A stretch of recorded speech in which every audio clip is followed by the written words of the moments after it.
അസ്സലാമു അലൈക്കും വറഹ്മത്തുള്ളാഹ്. കേൾക്കാൻ പറ്റുന്നുണ്ടല്ലോ?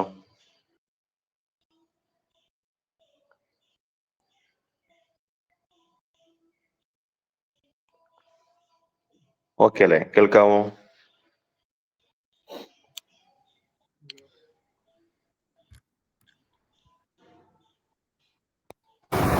ഹലോ, ഉസ്താദെ കേൾക്കാൻ പറ്റുന്നുണ്ട്.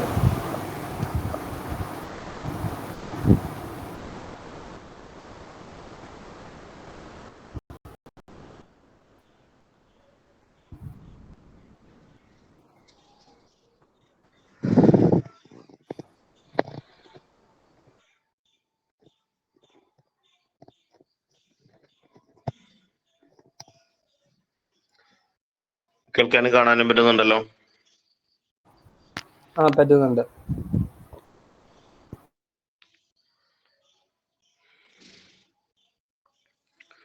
أعوذ بالله من الشيطان الرجيم. بسم الله الرحمن الرحيم. الحمد لله رب العالمين والصلاة والسلام على سيد المرسلين وعلى آله وصحبه أجمعين. أما بعد. رب اشرح لي صدري ويسر لي أمري واحلل عقدة من لساني يفقه قولي.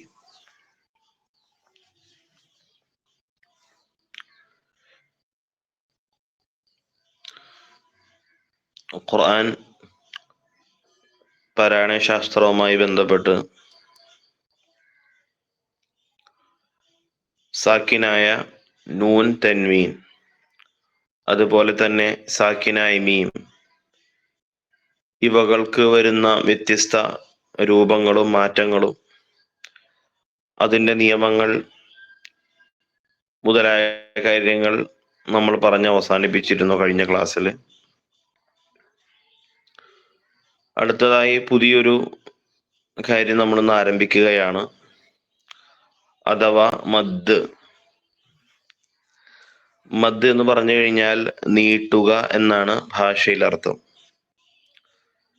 തജ്വീദിൽ മദ് എന്ന് പറഞ്ഞു കഴിഞ്ഞാൽ ദീർഘോച്ചാരണം എന്ന് പറയാം. അതായത് ശബ്ദത്തെ നീട്ടുക,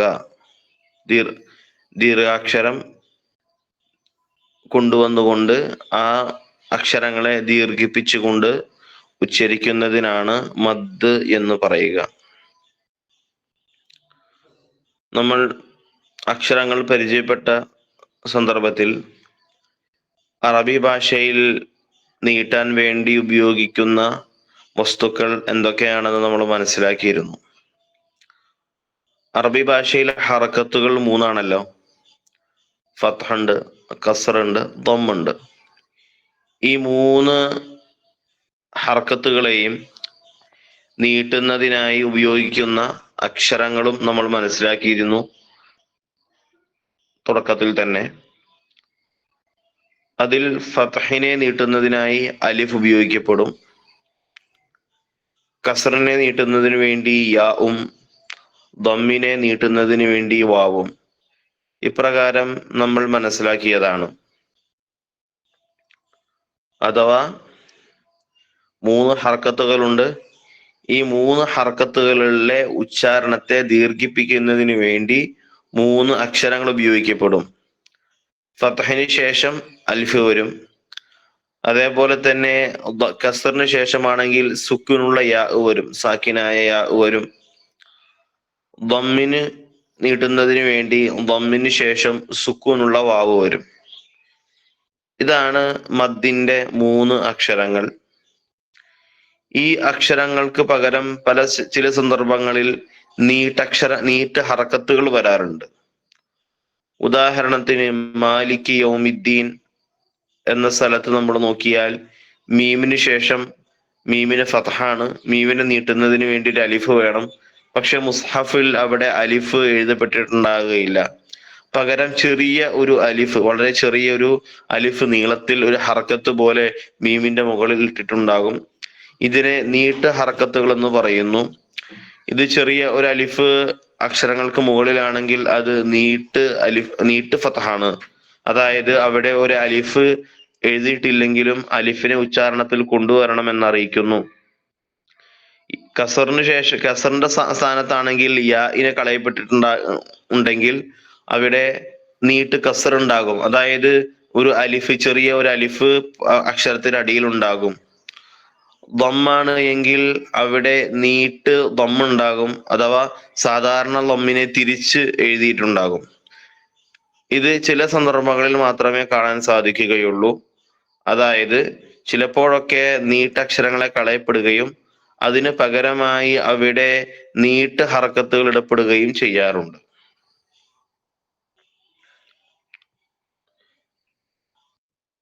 നമ്മൾ നീട്ടാൻ വേണ്ടി ഉപയോഗിക്കുന്ന അക്ഷരങ്ങളെ നമ്മൾ മനസ്സിലാക്കിയതാണ്.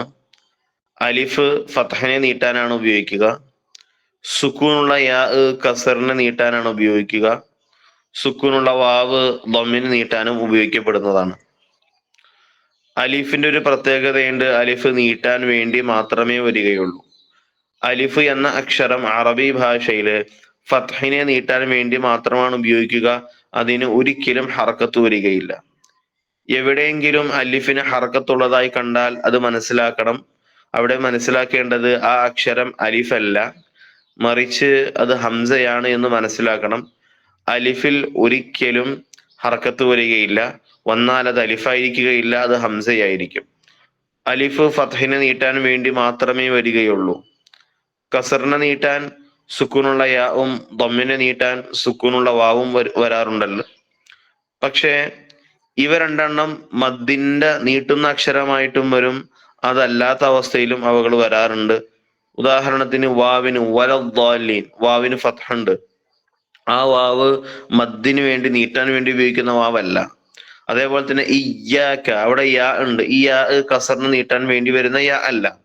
യാവും വാവും നീട്ടാനുള്ളതാകുന്നത് ദമ്മിന് ശേഷം സുക്കൂനുള്ള വാവാണെങ്കിൽ ആ വാവ് നീട്ടാൻ വേണ്ടിയുള്ളതാണ്. അതേപോലെ തന്നെ കസറിന് ശേഷം സുക്കൂനുള്ള യാ ഉണ്ടെങ്കിൽ ആ യാ കസറിനെ നീട്ടാൻ വേണ്ടിയുള്ളതാണ്. അതല്ലാതെ വരുന്ന, സുക്കൂൻ അല്ലാതെ വരുന്ന ഹർക്കത്തുള്ള വാവുകളും യാകളും, അതേപോലെ തന്നെ കസറിന് ശേഷം അല്ലാത്ത സാക്കിനായ വാവ് വരുന്നുണ്ട്, പക്ഷെ കസറിന് ശേഷമല്ല. അതേപോലെ തന്നെ സാക്കിനായ യാ വരുന്നുണ്ട്, കസറിന് ശേഷമല്ല. സാക്കിനായ വാവ് വരുന്നുണ്ട്, ദമ്മിന് ശേഷമല്ല. എങ്കിൽ ഈ വാവും യാവും ഒന്നും നീട്ടാൻ വേണ്ടി ഉപയോഗിക്കുന്ന മദ്ദിന്റെ വാവും യാവും അല്ല, സാധാരണ വാവും യാവുമാണ്. എന്നാൽ നേരെ മറിച്ച് അലിഫ് എപ്പോഴും നീട്ടാൻ വേണ്ടി മാത്രമേ വരികയുള്ളൂ. വിഷയം മനസ്സിലാകുന്നുണ്ടല്ലോ. അതിന്റെ ഉദാഹരണങ്ങൾ കാണാൻ സാധിക്കും നിങ്ങൾക്ക്. ഖാലു, ഖാഫിന് ശേഷം, ഖാഫിന് ഹറക്കത്തുണ്ട്, ഫത്ഹാണ്. ആ ഫത്ഹിന് ശേഷം അടുത്ത അക്ഷരമായി എഴുതിയിരിക്കുന്നത് അലിഫാണ്. അപ്പോൾ ഇവിടെ ഖാലു, ഖലു എന്ന് പറയരുത്, ഖാലു, ഖാലു. അവിടെ ഇത്രൊരളവ് നീട്ടണം, അഥവാ ഒരു അലിഫ് അവിടെ ഉണ്ട് എന്ന് അറിയിക്കാൻ, നീട്ടാൻ വേണ്ടി ഉപയോഗിക്കുന്ന ഒരു ദീർഘാക്ഷരം അവിടെ ഉണ്ട് എന്ന് അറിയിക്കുന്ന രീതിയിൽ അവിടെ നീട്ടേണ്ടതാണ്. ഇയ്യാക, യാഇന് ഫത്ഹുണ്ട്, അതിനുശേഷം അലിഫ് വന്നു, അപ്പോൾ യാഇനെ നീട്ടണം. ഇയ്യാക. മാലിക്കി, മീമിന് ഫത്ഹുണ്ട്, മീമിന് ശേഷം അലിഫ് വന്നപ്പോൾ മാലിക്കി. റഹീമി, ഹാഇന് കസറാണ്, കസറിന് ശേഷം സാക്കിനായ യാ വന്നപ്പോൾ റഹീമി. അതേപോലെ തന്നെ താഴെ കൊടുത്തിരിക്കുന്ന ഉദാഹരണത്തിൽ 3 മദ്ദുകളുടെ അക്ഷരങ്ങളും വന്നിട്ടുണ്ട്. നൂ, ഹൈ, ഹ. നൂ, അവിടെ ദമ്മുണ്ട്, ദമ്മിന് ശേഷം സുക്കൂനുള്ള വാവ് വന്നിരിക്കുന്നു. അതിനുശേഷം ഹാവും കസറാണ്, കസറിന് ശേഷം വന്നിരിക്കുന്നത് സാക്കിനായ യാ ആണ്, അഥവാ സുക്കൂനുള്ള യാ ആണ്. അതിനുശേഷം ഹ ഉണ്ട്, ഹാഇന് ഫത്ഹാണ്, ഫത്ഹിന് ശേഷം വന്നിരിക്കുന്നത് അലിഫാണ്. അപ്പോൾ ഇവിടെ നൂ, ഹൈ, ഹ 3 മദ്ദിന്റെ അക്ഷരങ്ങളും ഈ പദത്തിൽ വന്നിട്ടുണ്ട്. ഇവിടെ എത്ര നീട്ടണം എന്ന ഒരു ചോദ്യം നമ്മുടെ മുന്നിലുണ്ട്. എത്രയാണ് ഈ ഖാലൂവിൽ നീട്ടേണ്ടത്, ഇയ്യാക്കൽ നീട്ടേണ്ടതെന്ന് ചോദിച്ചു കഴിഞ്ഞാൽ, അവിടെ ഒരു മദ്ദിന്റെ അക്ഷരം ഉണ്ടാകാൻ എത്ര മദ്ദിന്റെ അക്ഷരം ഉണ്ട് എന്ന് തോന്നുന്നതിന് എത്ര അളവാണോ നീട്ടേണ്ടത്, ആ അളവായിരിക്കണം അവിടെ നീട്ടേണ്ടത്. അതിൽ കൂടാനും പാടില്ല, അതിൽ കുറയാനും പാടില്ല. ഖാലു. ഇവിടെ നമ്മൾ ഖാലു എന്ന് പറഞ്ഞു കഴിയുമ്പോൾ ഖലു എന്നാണ് പറയുന്നതെങ്കിൽ നമുക്ക് മനസ്സിലാക്കാം അവിടെ അലിഫ് ഇല്ല എന്ന്. പക്ഷെ അവിടെ അലിഫ് ഉണ്ട് എന്ന് അറിയിക്കുന്ന അളവിലാണ് അവിടെ നീട്ടേണ്ടത്. അപ്പോൾ ഖാലു. എന്നാൽ ഒരുപാട് നീട്ടേണ്ട ആവശ്യമില്ല. ഖാലു എന്ന് നീട്ടേണ്ട ആവശ്യം അവിടെ ഇല്ല. കാരണം അലിഫ് അവിടെ ഉണ്ട് എന്ന് അറിയിക്കാൻ എത്രയാണോ നീട്ടേണ്ടത്, അല്ലെങ്കിൽ ഒരു മദ്ദിന്റെ അക്ഷരം അവിടെ ഉണ്ട് എന്ന് കേൾക്കുന്ന ആൾക്ക് മനസ്സിലാകുന്ന തരത്തിൽ എത്രയാണോ നീട്ടേണ്ടത് ആ ഒരു അളവിൽ മാത്രമാണ് ഇവിടങ്ങളിൽ നീട്ടേണ്ടത്. ഇനി ഇതുവരെയുള്ള കാര്യങ്ങളെല്ലാം നമ്മൾ നേരത്തെ മനസ്സിലാക്കി വെച്ച കാര്യങ്ങൾ ഒന്ന് ആവർത്തിച്ചതാണ്. കാരണം നമ്മുടെ പ്രധാനപ്പെട്ട ചർച്ച, ഇന്നത്തെ ചർച്ച മദ്ദിന്റെ വിഭാഗങ്ങളാണ്. മദ്ദിന്റെ അക്ഷരങ്ങൾ 3 ആണെങ്കിലും നീട്ടലിനെ പരിഗണിച്ചു കഴിഞ്ഞാൽ, നീട്ടുന്ന അളവിനെ പരിഗണിച്ചു കഴിഞ്ഞാൽ മദ് പല പല വിഭാഗങ്ങളാകുന്നുണ്ട്. ആ വിഷയമാണ് നമ്മുടെ ഇന്നത്തെ ക്ലാസ്സിലെ പ്രധാന ചർച്ച.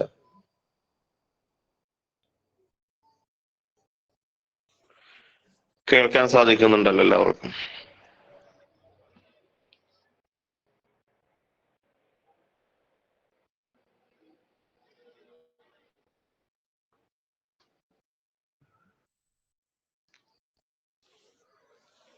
ഓക്കെ.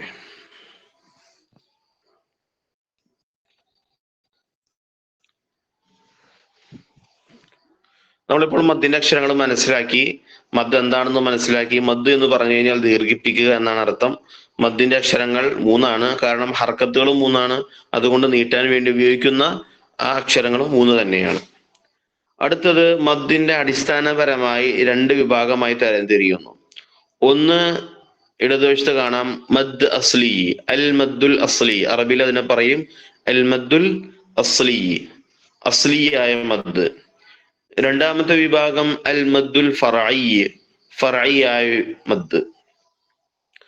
അസ്ലിയായ മദ് നമ്മൾ പരിചയപ്പെട്ട മദ്ദാണ്. ഇതുവരെ നമ്മൾ മനസ്സിലാക്കിയ ആ മദ്ദിനാണ് മദ് അസ്ലി എന്ന് പറയുക. മദ് അസ്ലി എന്താണെന്ന് നമുക്ക് കാണാം. മദ്ദിന്റെ അക്ഷരത്തെ ഉച്ചാരണത്തിൽ കൊണ്ടുവരാൻ ആവശ്യമായ അളവിൽ മാത്രം നീട്ടേണ്ട മദ്ദിനാണ് മദ് അസ്ലി എന്ന് പറയുന്നത്. അഥവാ മദ് അസ്ലി എന്ന് പറഞ്ഞാൽ ബേസിക് ആയ മദ്, അടിസ്ഥാനപരമായ ഏറ്റവും ബേസിക് ആയ മദ്ദിനെയാണ് മദ് അസ്ലി എന്ന് പറയുക. അഥവാ ആ മദ് അസ്ലി എപ്പോഴാണ് എന്ന കാര്യം നമുക്ക് പഠിക്കാം. മദ് അസ്ലി എന്താണെന്നാണ് പറയുന്നത്. അഥവാ ഒരു മദ്ദിന്റെ അക്ഷരം അവിടെ ഉണ്ട് എന്നറിയിക്കാൻ വേണ്ടി, മദ്ദിന്റെ അക്ഷരത്തെ ഉച്ചാരണത്തിൽ കൊണ്ടുവരാൻ വേണ്ടി എത്ര അളവാണോ നീട്ടേണ്ടത് അത്രമാത്രം നീട്ടേണ്ട മദ്ദുകൾക്കാണ് മദ് അസ്ലി എന്ന് പറയുക. ഇതിലൂടെ ഒരു കാര്യം മനസ്സിലാകാം.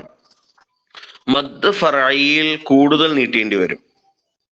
മദ് അസ്ലി എന്ന് പറഞ്ഞു കഴിഞ്ഞാൽ ഒരു മദ്ദിന്റെ അക്ഷരം ഉച്ചാരണത്തിൽ വരാൻ എത്രയാണോ നീട്ടേണ്ടത് ആ അളവിൽ മാത്രം നീട്ടേണ്ട മദ്ദിനാണ് മദ് അസ്ലി എന്ന് പറയുമ്പോൾ, അതിന്റെ നേരെ ഓപ്പോസിറ്റ് ഉള്ള, അതിന് വിപരീതമായിട്ടുള്ള, അതിന്റെ അപ്പുറത്തുള്ള മദ് ഫറഈൽ കൂടുതലായി നീട്ടേണ്ടി വരും. സാധാരണ നീട്ടുന്നതിനേക്കാൾ കൂടുതലായി അളവിൽ നീട്ടേണ്ടി വരും. സാധാരണ അളവ് എന്ന് പറഞ്ഞു കഴിഞ്ഞാൽ ഒരു അക്ഷരം ഉച്ചരിക്കാൻ വേണ്ടി എത്ര ടൈമാണോ, എത്ര സമയമാണോ, എത്ര ഡ്യൂറേഷൻ ആണോ എടുക്കുന്നത്, ആ ഒരു അക്ഷരം ഉച്ചരിക്കാൻ എടുക്കുന്ന ആ ഒരു സമയം നീട്ടുന്നതിനാണ് മദ് അസ്ലി എന്ന് പറയുക.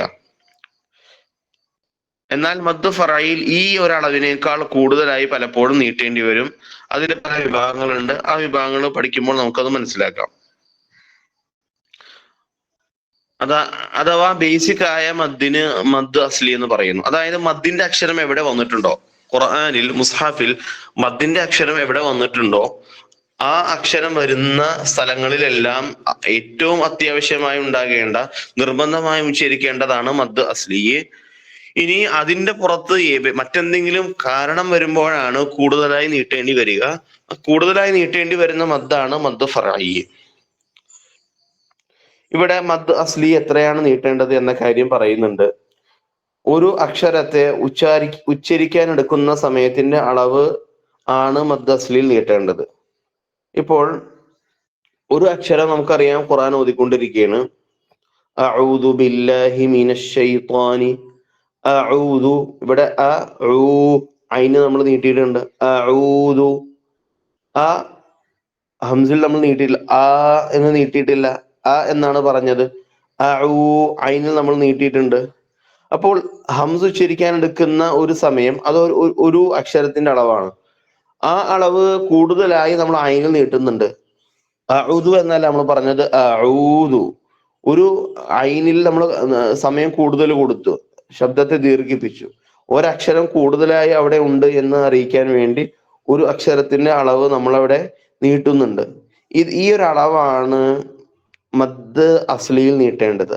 ഇതിനെ തജ്വീദിൽ നമ്മൾ പറയുന്നത് ഒരു അലിഫിന്റെ അളവെന്നാണ്. മദ് അസ്ലിയിൽ നീട്ടാൻ വേണ്ടി ഉപയോഗിക്കുന്ന അളവിന് നമ്മൾ പറയുന്നത് ഒരു അലിഫിന്റെ അളവെന്നാണ്. അതായത് ഒരു അക്ഷരത്തിന്റെ അളവ്. വിഷയം മനസ്സിലാകുന്നുണ്ടല്ലോ? അതിന്റെ ഉദാഹരണങ്ങൾ നമ്മൾ നേരത്തെ പറഞ്ഞതാണ്. ഖാലു ഇയ്യാക മാലികി റഹീം നൂഹൈഹ.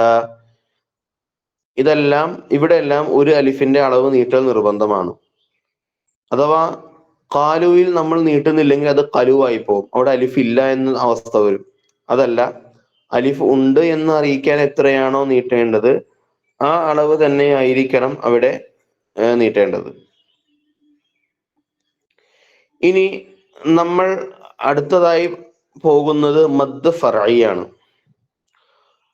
മദ് അസ്ലി എന്ന് പറഞ്ഞാൽ ബേസിക് ആയ മദ്ദാണ്. മദ്ദിന്റെ അക്ഷരം എവിടെയെല്ലാം ഉണ്ടാകുന്നു അവിടെയെല്ലാം നിർബന്ധമായിട്ടും ഉണ്ടാകേണ്ട മദ്ദാണ് മദ് അസ്ലി. എന്നാൽ മദ് അസ്ലി അഥവാ മദ്ദിന്റെ അക്ഷരം എവിടെ വന്നാലും നീട്ടണം, അതാണ് മദ് അസ്ലി. ഇനി ചിലപ്പോഴൊക്കെ ഈ മദ്ദിന്റെ അക്ഷരം വരികയും നീട്ടേണ്ടി വരികയും അതിന്റെ പുറകെ മറ്റേതെങ്കിലും കാരണം വരികയും ചെയ്യുമ്പോൾ അവിടെ നീട്ടൽ കൂട്ടേണ്ടി വരും. മദ് അസ്ലിയേക്കാൾ കൂടുതലായി നീട്ടേണ്ടി വരും. അങ്ങനെ കൂടുതൽ നീട്ടേണ്ടി വരുന്ന മദ്ദിനാണ് മദ് ഫർഇ എന്ന് പറയുന്നത്. നോക്കിയാലും മനസ്സിലാകും. ഏതെങ്കിലും കാരണത്തിന്റെ പേരിൽ ഒരു അലിഫിന്റെ അളവിനേക്കാൾ കൂടുതൽ നീട്ടേണ്ടി വരുന്ന മദ്ദിനാണ് മദ് ഫർഇ എന്ന് പറയുക. മദ് അസ്ലിയിൽ പറഞ്ഞിരുന്നു അവിടെ ഒരു അലിഫിന്റെ അളവ് മാത്രമേ നീട്ടാൻ പാടുള്ളൂ, ഒരലിഫിന്റെ അളവ് നീട്ടൽ നിർബന്ധമാണ്. എന്നാൽ മദ് ഫറയിലേക്ക് വരുമ്പോൾ ഒരു അലിഫിന്റെ അളവിനേക്കാൾ, ഒരു അലിഫ് എന്ന് പറഞ്ഞാൽ ഒരു അക്ഷരം ഉച്ചരിക്കാൻ എടുക്കുന്ന അളവ് കൂടുതലായി നീട്ടണം. എന്നാൽ മദ് ഫറയിലേക്ക് വരുമ്പോൾ ഈ അളവിനേക്കാൾ പിന്നീട് അല്പം കൂടുതലായി എന്ത് ചെയ്യേണ്ടി വരും, വീണ്ടും നീട്ടേണ്ടി വരും. ഇങ്ങനെയുള്ള മദ്ദിനാണ് മദ് ഫറഇ എന്ന് പറയുക. ഇവിടെ മദ് ഫറയുടെ ഏറ്റവും പ്രധാനമായി മനസ്സിലാക്കേണ്ടത് ഏതെങ്കിലും കാരണത്തിന്റെ പേരിൽ എന്ന് നമ്മൾ പറഞ്ഞിട്ടുണ്ട്.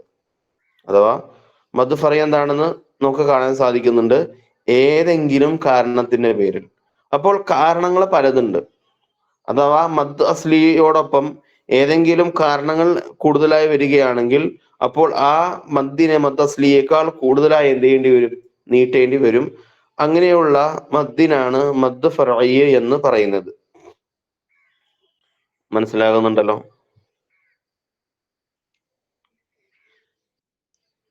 കേൾക്കാൻ സാധിക്കുന്നുണ്ടോ? ആരെങ്കിലും ഒന്ന് വോയിസിൽ പറഞ്ഞോളൂ. കേൾക്കാൻ പറ്റുന്നുണ്ട്. ഓക്കെ, ശബ്ദം ക്ലിയർ അല്ലേ? അതെ.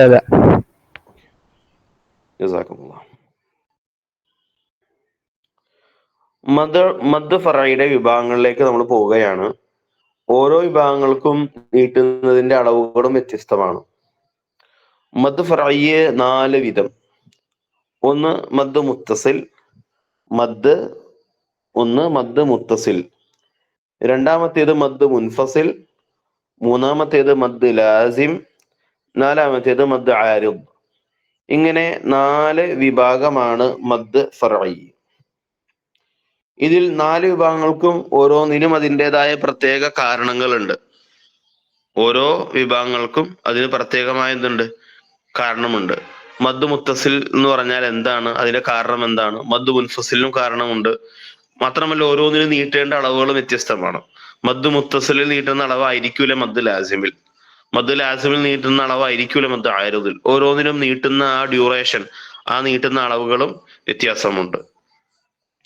ഇതിൽ ഒന്നാമത്തേതാണ് മദ് ഫറയുടെ കൂട്ടത്തിൽ ഒന്നാമത്തേതാണ് മദ് മുത്തസിൽ. മദ് മുത്തസിൽ എന്താണെന്ന് ചോദിച്ചു കഴിഞ്ഞാൽ, മദ്ദിന്റെ അക്ഷരത്തിന് ശേഷം ഹംസ ഉണ്ടല്ലോ, അഊദു, ഇയ്യാക, ഇതിനെയാണ് ഹംസ് എന്ന് പറയുക. ഇത് അലിഫല്ല, ഹംസയാണ്. മദ്ദിന്റെ അക്ഷരത്തിന് ശേഷം ഹംസ് അതേ പദത്തിൽ, അതായത് മദ്ദിന്റെ അക്ഷരത്തിന് ശേഷം തൊട്ടുടനെ സെയിം വേർഡിൽ തന്നെ അതേ പദത്തിൽ തന്നെ ഹംസ് വരുമ്പോൾ ഉണ്ടാകുന്ന മദ്ദിന് മദ്ദ് മുത്തസിൽ എന്ന് പറയപ്പെടുന്നു. മനസ്സിലാകുന്നുണ്ടോ? അഥവാ മദ്ദിന്റെ അക്ഷരം വരുന്നു, മദ്ദിന്റെ അക്ഷരം നമ്മൾ പറയുന്നത് മൂന്നാണല്ലോ, അത് ഏതോ ആകട്ടെ, അലിഫ് വരട്ടെ, അല്ലെങ്കിൽ ദമ്മിന് ശേഷം സുക്കൂനുള്ള വാവ് വരട്ടെ, അല്ലെങ്കിൽ കസറിന് ശേഷം സുക്കൂനുള്ള യാ വരട്ടെ. ഇങ്ങനെ മദ്ദിന്റെ അക്ഷരങ്ങൾ വന്നതിന് ശേഷം ഉടനെ തന്നെ അതേ പദത്തിൽ തന്നെ ഹംസ് വരുന്നുണ്ടെങ്കിൽ, തൊട്ടു പുറകെ ഹംസ് വരുന്നുണ്ടെങ്കിൽ, അപ്പോൾ അവിടെ ഉണ്ടാകുന്ന മദ്ദിനാണ് മദ് മുത്തസിൽ എന്ന് പറയുക. മദ് മുത്തസിൽ ആ വേർഡിന്റെ അർത്ഥം തന്നെ ചേർന്നിരിക്കുക എന്നാണ്, ചേർന്നിരിക്കുന്നത് എന്നാണ്, ചേർന്നിരിക്കുന്ന മദ്. ഇത്തസല എന്ന് പറഞ്ഞാൽ അറബി ഭാഷയിൽ ചേർന്നിരിക്കുക എന്ന അർത്ഥം. മദ് മുത്തസിൽ എന്ന് പറഞ്ഞാൽ ചേർന്നിരിക്കുന്ന മദ് എന്നാണ് അർത്ഥം. അപ്പോൾ മദ് മുത്തസിൽ എന്ന് പറഞ്ഞു കഴിഞ്ഞാൽ ഹംസ് അതേ പദത്തിൽ തന്നെ ചേർന്നിരിക്കുന്നതിന്റെ പേരിൽ ഉണ്ടായിത്തീരുന്ന മദ്ദാണ് മദ് മുത്തസിൽ. അതുകൊണ്ടാണ് ഇതിന് മദ് മുത്തസിൽ എന്ന് തന്നെ ഈ മദ്ദിന് പേര് വെക്കാനുള്ള കാരണം.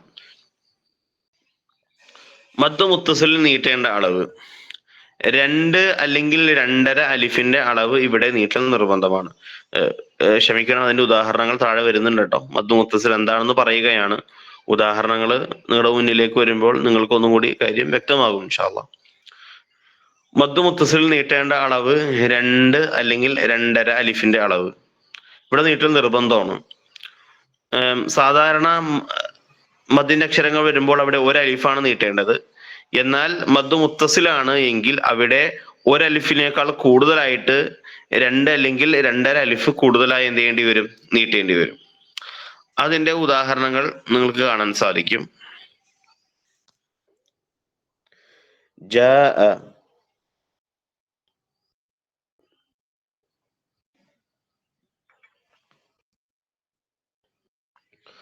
ഉദാഹരണങ്ങൾ സ്ക്രീനിൽ കാണാം. ജാഅ, യശാഉ, ജീഅ, ഉലൈക. ജാഅ നോക്കിയേ, ജീമിന് ഫത്ഹാണ്, അതിനുശേഷം അലിഫാണ് വന്നിരിക്കുന്നത്. അതിനുശേഷം അതേ പദത്തിൽ തന്നെ, ജാഅ എന്നത് ഒരൊറ്റ പദമാണ്, ആ പദത്തിൽ തന്നെ ഉടനെ തന്നെ ഹംസ വന്നിരിക്കുകയാണ്. അപ്പോൾ അവിടെ ജാഅ എന്നല്ല പറയേണ്ടത്, അല്പം കൂടുതലായി നീട്ടണം. ജാഅ, ഇദാ ജാഅ നസ്റുല്ലാഹി, ഇദാ ജാഅ നസ്റുല്ലാഹി എന്ന് ഓതരുത്. ഇദാ ജാഅ നസ്റുല്ലാഹി എന്നല്ല ഓതേണ്ടത്. ഇദാ എന്നതിൽ ഒരു അലിഫ് നീട്ടണമല്ലോ, അതിനേക്കാളൊക്കെ കൂടുതലായിട്ട് എവിടെ നീട്ടണം? ജാഅയിൽ നീട്ടണം.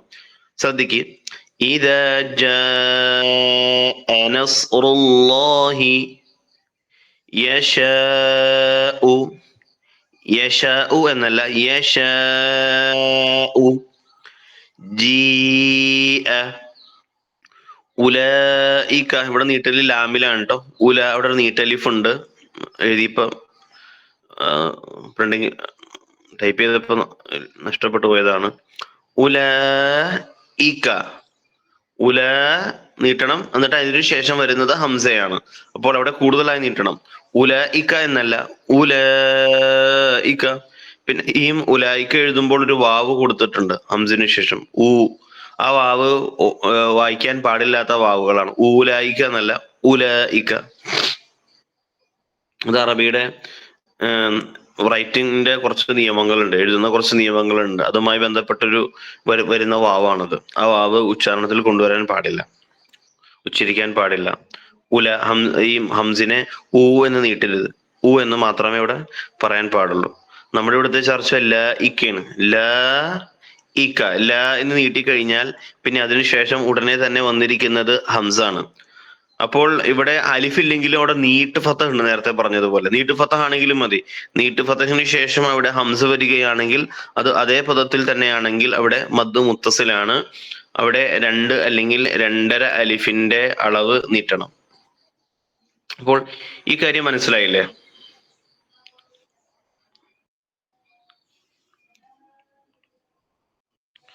മദ് മുത്തസിലിന്റെ വിഷയം മനസ്സിലായില്ലേ? എന്താണ് മദ് മുത്തസില്, അതുപോലെ തന്നെ മദ് മുത്തസിലിൽ എത്രയാണ് നീട്ടേണ്ടത് എന്ന കാര്യം മനസ്സിലായി. അടുത്തത് മദ് മുൻഫസിലാണ്.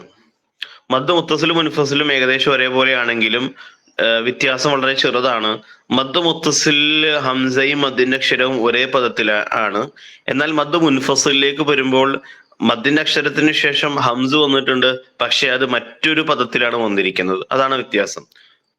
മുൻഫസിൽ എന്ന് പറഞ്ഞാൽ അതിന്റെ അർത്ഥം വേർപിരിഞ്ഞിരിക്കുക എന്നാണ്, വേറുപെട്ടിരിക്കുക എന്നാണ്, സെപ്പറേറ്റ് ആയിരിക്കുക എന്നാണ് ഫസല ഇൻഫസല എന്ന പദത്തിന്റെ അർത്ഥം. മുൻഫസിൽ എന്ന് പറഞ്ഞു കഴിഞ്ഞാൽ വേറുപെട്ടിരിക്കുന്നത് എന്നാണ് അർത്ഥം. അപ്പോൾ ഈ പേരിലൂടെ തന്നെ സൂചിപ്പിക്കുകയാണ് ഹംസ മദ്ദിന്റെ അക്ഷരത്തിൽ നിന്നും വേറുപെട്ടിരിക്കുകയാണ്. അതായത് മദ്ദിന്റെ അക്ഷരത്തിന് ശേഷം ഹംസ് മറ്റൊരു പദത്തിൽ വരുമ്പോൾ ഉണ്ടാകുന്ന മദ്ദാണ് മദ് മുൻഫസിൽ. അതായത് മദ്ദിന്റെ അക്ഷരവും ഹംസയും രണ്ട് പദങ്ങളിലായി വരിക. മദ്ദിന്റെ അക്ഷരം ഒരു പദത്തിന്റെ അവസാനത്തിൽ കിടക്കുന്നു, അടുത്ത പദത്തിന്റെ ആരംഭത്തിൽ ഹംസ വരുന്നു. ഇങ്ങനെയുള്ള മദ്ദിനാണ് മദ് മുൻഫസിൽ എന്ന് പറയുക. ചുരുക്കത്തിൽ മദ് ഫർഈ നമ്മൾ മനസ്സിലാക്കി നാലെണ്ണമുണ്ട്. മദ് മുത്തസിലുണ്ട്, മദ് മുൻഫസിലുണ്ട്, മദ് ലാസിമുണ്ട്, മദ് ആരിദുണ്ട്. ഇതിൽ ആദ്യത്തെ രണ്ടെണ്ണം മദ് മുത്തസിലും മദ് മുൻഫസിലിന്റെയും പ്രധാന കാരണം ഹംസയാണ്. ഹംസയുടെ പേരിൽ ഉണ്ടായിത്തീരുന്നതാണ് മദ് മുത്തസിലും മദ് മുൻഫസിലും.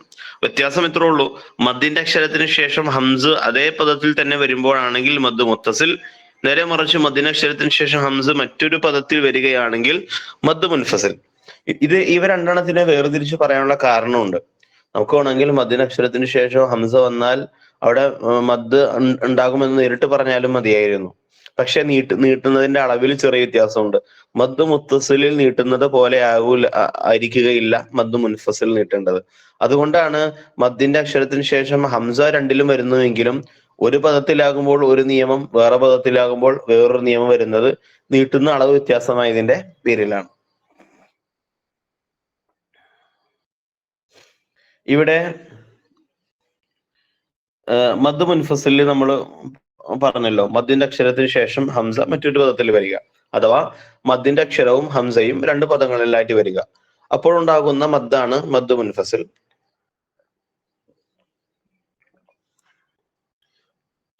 ഇവിടെ ശ്രദ്ധിക്കേണ്ട ഒരു കാര്യം, നമ്മൾ ഓതുന്ന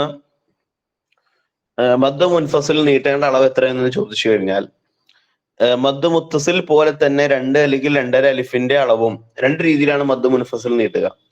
ഒന്നുകിൽ മദ് മുത്തസിലിനെ പോലെ നീട്ടണം, അതാണ് കൂടുതലും നല്ലത്. അതായത് മദ് മുത്തസിലിൽ എത്ര നീട്ടുന്നു അതേ അളവ് തന്നെ മദ് മുൻഫസിലും നീട്ടുക.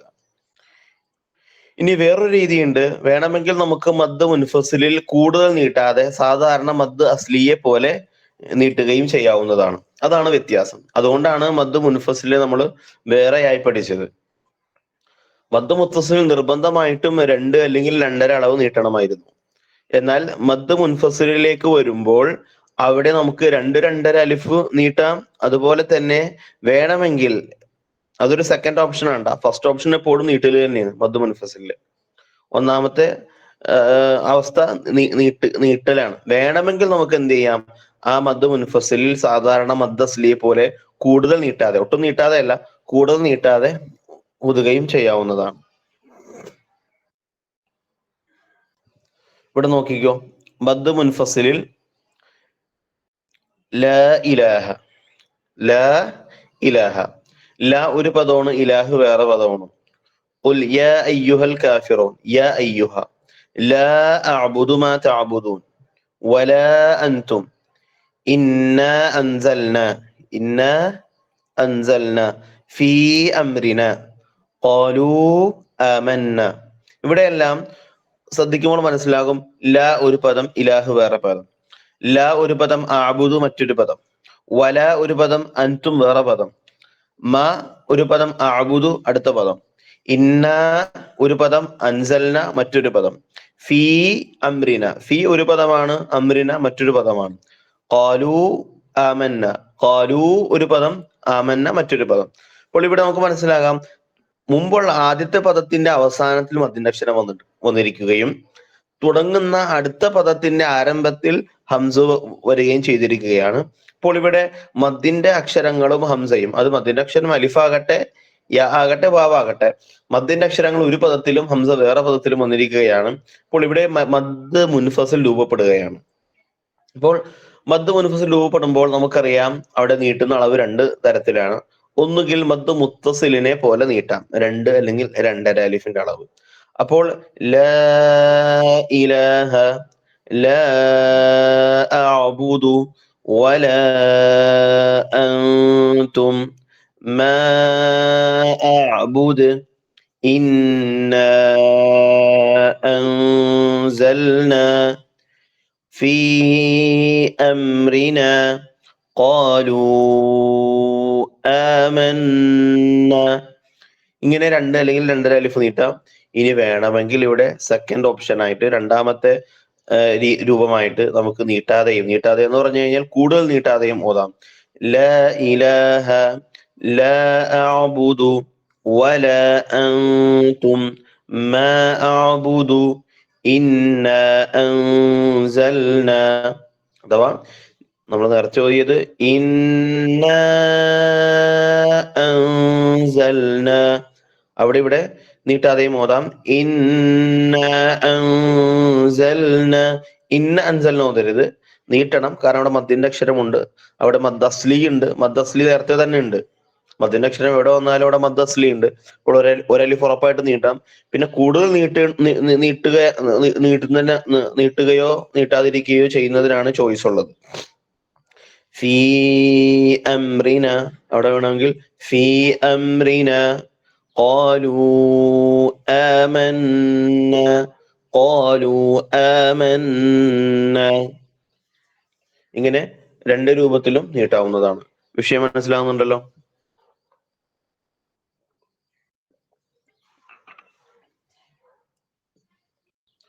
വിഷയം ക്ലിയർ ആയോ? നമ്മൾ ഇന്ന് ക്ലാസ്സിൽ പറഞ്ഞു ഇതാണ്, മദ് അസ്ലി ഉണ്ട്, മദ് ഫറഈ ഉണ്ട്. മദ് അസ്ലി എന്ന് പറഞ്ഞാൽ ബേസിക് മദ്ദാണ്. മദ്ദിന്റെ അക്ഷരങ്ങൾ എവിടെ വരുന്നോ അവിടെ എല്ലാം നീട്ടേണ്ട മദ്ദിനാണ് മദ് അസ്ലി എന്ന് പറയുക. മദ് അസ്ലിയിൽ ഒരു അലിഫിന്റെ അളവ്, ഒരക്ഷരം ഉച്ചരിക്കാൻ എടുക്കുന്ന അളവ് കൂടുതലായി നീട്ടേണ്ടി വരും. പിന്നെ അതിന്റെ ഓപ്പോസിറ്റ് ഉള്ളതാണ് മദ് ഫറഈ. മദ് ഫറഈ എന്ന് പറഞ്ഞാൽ ഏതെങ്കിലും കാരണത്തിന്റെ പേരിൽ മദ് അസ്ലിയേക്കാൾ കൂടുതൽ നീട്ടേണ്ടി വരുന്ന മദ്ദിനാണ് മദ് ഫറഈ എന്ന് പറയുക. മദ് ഫറഈക്ക് 4 വിഭാഗങ്ങളുണ്ട്: മദ് മുത്തസിൽ, മദ് മുൻഫസിൽ, മദ് ലാസിം, മദ് ആരിദ്. ഇതിൽ മദ് മുത്തസിലും മുൻഫസിലുമാണ് ഇന്ന് നമ്മൾ മനസ്സിലാക്കിയത്. മദ് മുത്തസിലും മുൻഫസിലിന്റെയും ബേസിക് കാരണം, അടിസ്ഥാനപരമായ കാരണം ഹംസ ആണ്. അഥവാ മദ്ദിന്റെ അക്ഷരത്തിന് ശേഷം ഹംസ വരിക.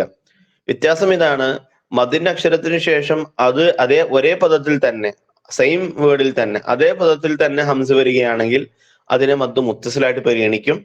ഇനി ഹംസ വരുന്നത് മറ്റൊരു പദത്തിലാണെങ്കിൽ അവിടെ മദ് മുൻഫസിലായിട്ട് പരിഗണിക്കും.